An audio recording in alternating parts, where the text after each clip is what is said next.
How many caps they got in there? I don't know what they're using to step up to that. Is it a ladder? It's DC, right? Yeah, but It'd be so what are they easy. using to step up? Do you think It's they're gotta using be a ladder, multiplier, yeah. a ladder I multiplier? would, Yeah, well, we opened That'd be those. affected by the input. Yeah, but then you regulate and filter. We have another viewer submitted question. Woohoo. This time from Jonas in Germany. I think he's in Munich. Probably not. He doesn't specify. But if you too have a question you'd like us to answer on a future episode, you can send it to us, totl@abyssheadphones.com. Maybe we'll answer it. Tee up to Munich. We missed you guys last year. Yeah, maybe we'll go next year. We'll have to see what that's back on. This year. This year. I think it's Yeah. in the Well, this year is I think next it's year. in fall. Maybe. We'll see how it goes, but I'd like to go. I don't think we're safe enough yet, but yeah. Give it a few months. The Maybe problem is it'll that smooth over. jet plane, 9 hours on a plane issue.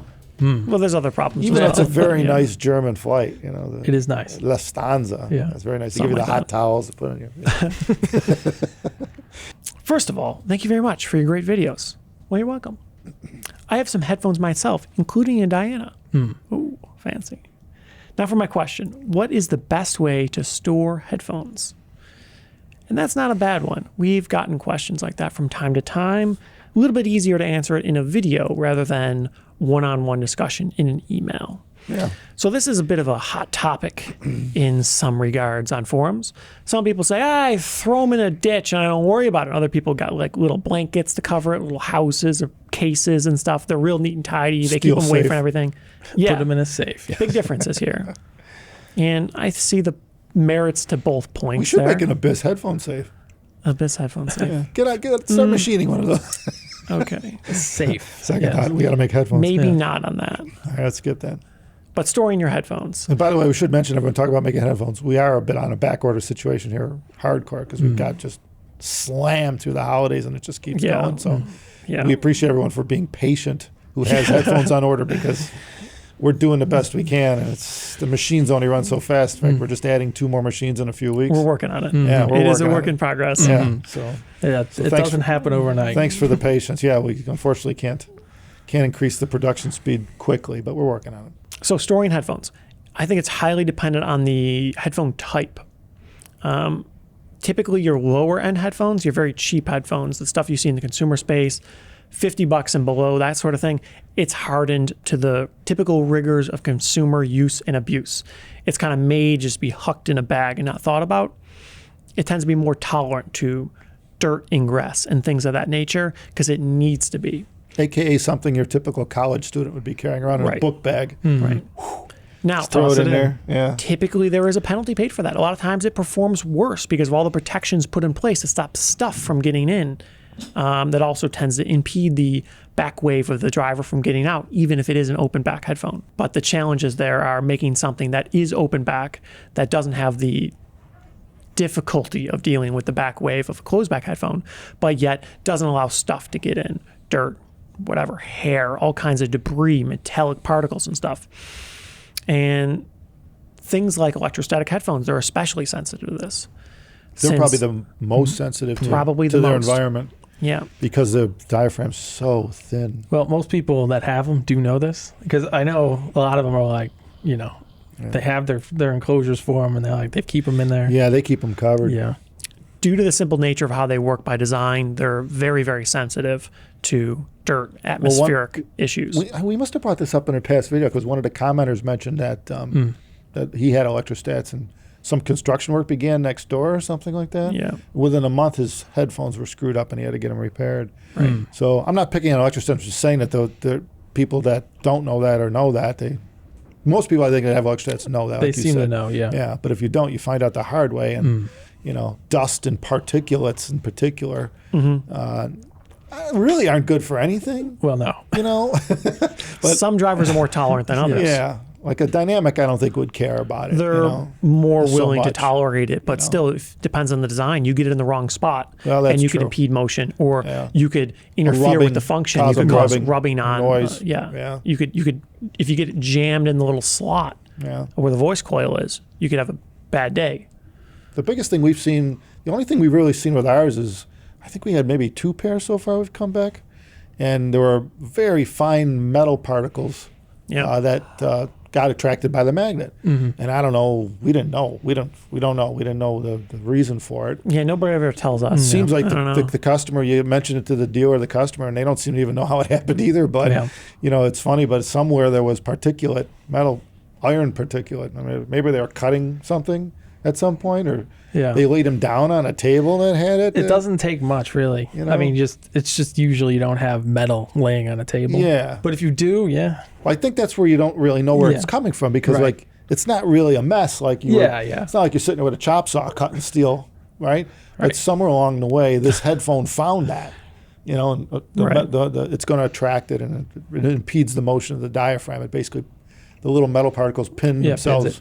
So they still work. It just does there's no bass. Yeah, right. Typically the bass drops out. Yeah.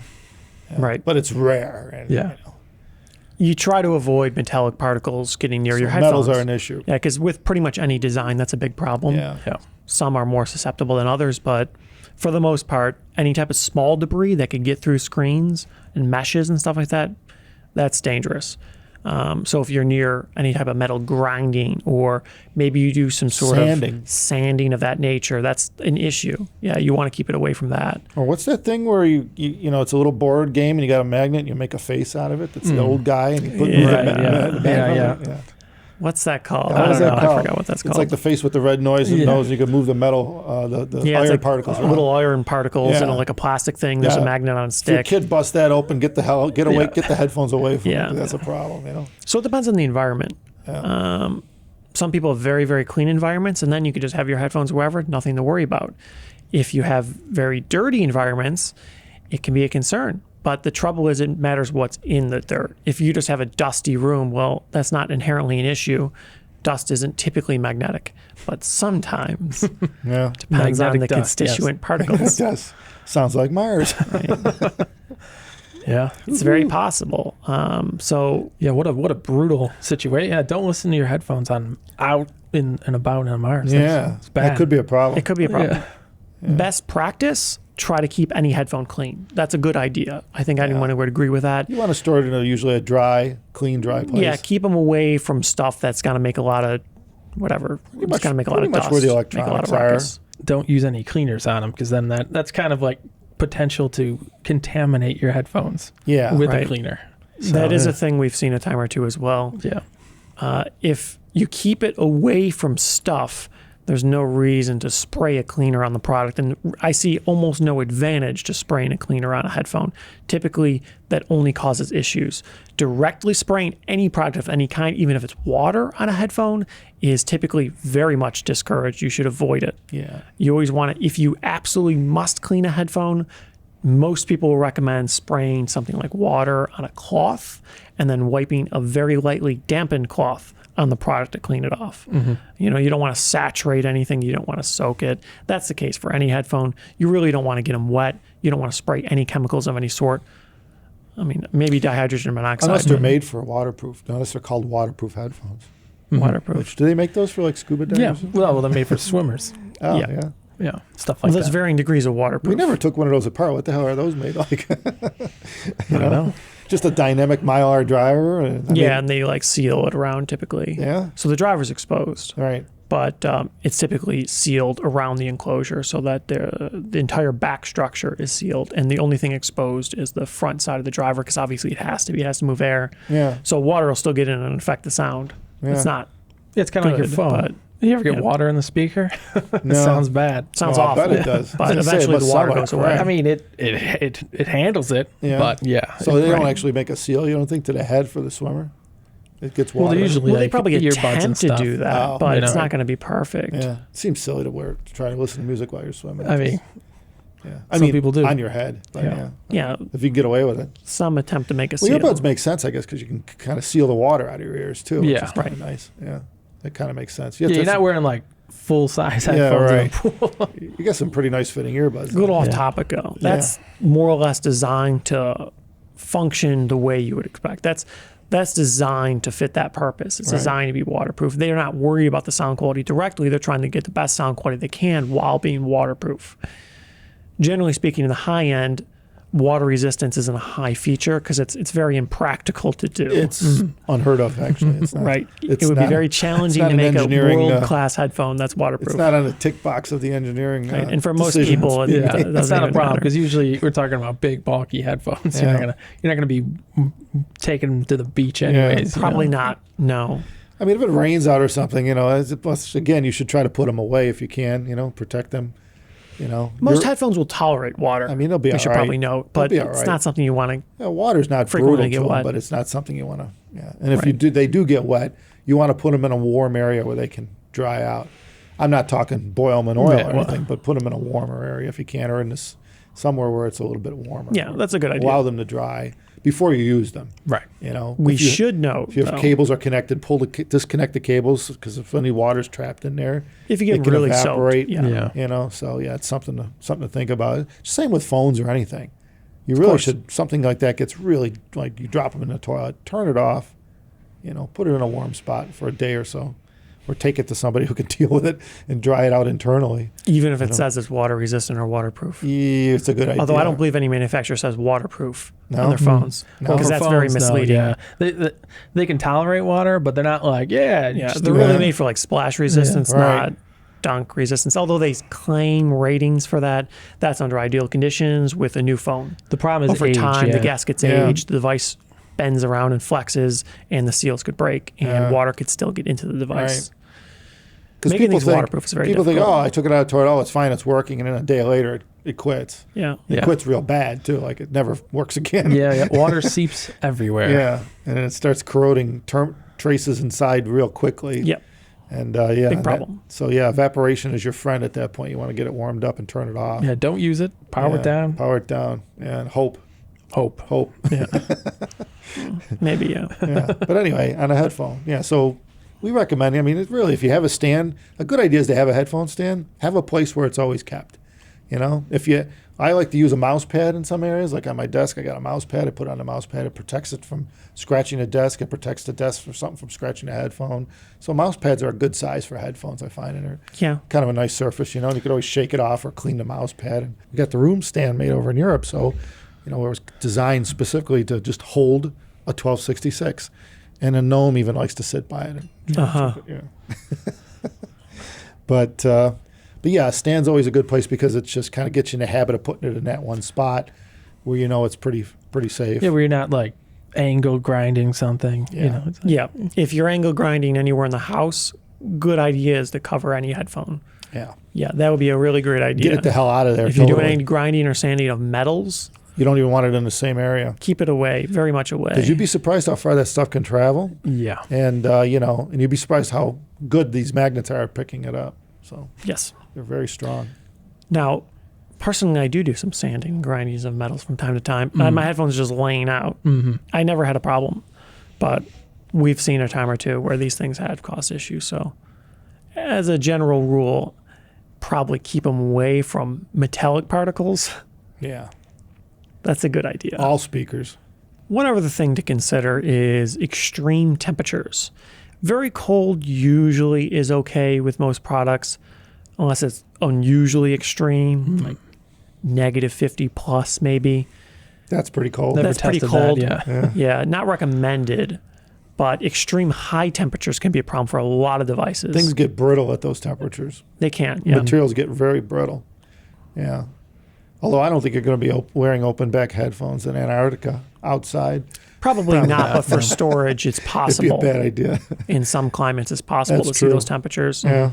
You try to avoid it, but it's not too big of a deal. We ship these things all over the world, and we've never seen an issue with that. Now how cold it gets in a UPS plane, or whatever. Pretty chilly. Pretty cold. I imagine it get pretty cold. I've never seen that affected. So that's true. I don't know, but I don't know how cold that is. Like, you got the insulation value though, the box and the inner cart and all that. So the actual temperature the headphone sees isn't going to be quite that low. It's probably like 0 or something like that. Yeah, that's need to put a data logging thermometer in a box. Yeah, right. See how cold it really gets, and make a couple shipments around the globe. That'd be interesting.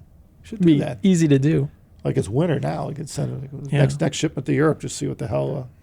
What it actually hits. Ask a dealer, okay. I wanted to pull do out that. let's do that. It'd be cute. All right. We'll let everyone know how that turns out. Yeah. How cold does it get? How cold does it get on a UPS plane? We need to ship one to the middle of Siberia or something like that. Russia. Yeah. Right to Moscow. All right. High temperatures can be an issue, though, in some circumstances. Depends on the headphone design, as usual. But if you're in a climate where it's very hot, you certainly don't want to leave high-end headphones like on the dash of a car or something like that, where you get the greenhouse effect. You get elevated temperatures well beyond the outdoor temperature. 100 degrees Fahrenheit isn't an issue. What is that in Celsius, 28 or something like that? That's not really an issue. But you guys start to get the extreme open flames. Yeah, open flames you should avoid. In very, very hot weather, maybe direct sunlight can be an issue with some designs, especially wood headphones. High temperatures, direct sunlight could dry the wood out and cause cracking or accelerate the rate at which you get cracking. You want to try to keep the cables away from the kids, too. Oh. They'll play tug-of-war with them. And a dog. And vacuum cleaners. Vacuum cleaners. And some cats, too, like to chew on cables. So, yeah. If you can, coil the cables up and put them in a higher up or somewhere where it's not attractive to animals. Although we haven't seen a cable yet. I don't think that was chewed on. No, not really. I guess they're not thick enough, or the headphone cables aren't really thick enough for them to want it. I've seen people have power cords and speaker cables chewed with their animals. Well, and then you always got particulate in the air from things you're doing, smoking, vaping, whatnot. Oh, yeah. We brought this up in a prior video. Yeah, that could be a real issue. Turns out the little smoke particles you see in the air when you're vaping, that's actually a slightly caustic chemical that typically is corrosive. It's waiting to land on something. Right, so it's suspended in the air and it will land on your surroundings. Like everything, evenly coating everything. Yeah, which is crazy when you think about it. It's not really the same as cigarette smoke. Well, cigarette smoke had tar. It was the same thing. Same thing. I don't think it was very corrosive, but it certainly did. The old school cigarettes, I don't think they corroded electronics, but they put a layer of tar on things, which would have conductive, I guess. Probably slightly conductive. Yeah, I think it affected more things that were optical in nature, that for tape sure. decks, reel to reel. Yeah. Anywhere where there needs to be surface contact or clarity. Where obviously a layer of tar would mess with windows. When you see people who are heavy smokers, their car windows, they don't clean them. The interior gets all covered up. But most vapors I see, most people vaping, I think they usually have the windows open in their car, so they're avoiding that. Which I don't know what would happen if you reduce it. I guess if you vaped in the car, you wouldn't be able to see at some point, right? How loud does that cloud hang? I don't know. I don't know. Depends how heavy of a user you are, I suppose. Yeah, really. But that's definitely something you want to stay away from. If you're vaping, especially heavily in a house or near your headphones, that's a bit of a predicament. You definitely want to cover them. They need to be stored. It needs to be stored in a case. It doesn't need to be entirely airtight, but you want to have some resistance to airflow. They need to be pretty sealed off. Yeah, because in worst case scenarios, we've seen that affect them. Yeah, it will corrode all sorts of components. Serious layer of stuff builds up on it over time. I don't know of any headphone that's entirely immune to that, too. It's probably one of the worst things you could do to a headphone that people actually do, short of like hucking them in the ocean or something like that. And the electronics, too. Right. So, yeah. I don't know about portable electronics. We don't really use that too often, but they're definitely not watertight. None of that stuff. They're more sealed than open back headphones. Yeah, but it wouldn't take much water to mess them up. No, it wouldn't. Like one drop would be game over and get depends on where it goes. Yeah. So that's an issue too. Same thing as I think phones. most people are aware water and electronics probably aren't a great combination. Yeah. Yeah. Well, that's the thing. Speaking of phones, though, even though the water doesn't get in, there's still like the lightning cable on like iPhones and stuff. Those contacts corrode and they stop working. Even though it's not getting into the device, you can still those charge cables don't like to get wet. They get a little wet, and the next thing you know, it ain't working right. You can't. It's not connecting to CarPlay in my car. It's not. Oh man, throw it out. You can't do anything about it. No, can't clean it. Yeah, it's common to see that on charge cables for especially iPhone where the contacts are flat now and you see the terminals, you see the little gold points. There's always that one like in the middle that's corroded. Yeah. There's nothing you can do about it. Well, you can clean it. I tried. It's not reliable. Not always, no. Yeah. So, but same with headphone cables. You've got contacts involved in that. So, like I said, if stuff like that ever gets wet, you're best to disconnect the cables and let air get at it for a while. Let it dry out, because if you leave things connected, it'll the stay moisture wet sits forever. Yeah, it's got nowhere to go. You got to allow evaporation to take its course. So open it up if you can and leave away, even remove the ear pads, make sure there's no moisture underneath the ear pads, and just let it evaporate. Yeah. And we should probably mention too that in all those cases, don't stick anything in the slots, like on a planer. That's the worst thing you can do, because you'll manage to damage the drivers. Even if you're wiping with a cloth, don't get the cloth, don't push the cloth into the slots. You don't want to hit anything. Keep it flush with the surface of the...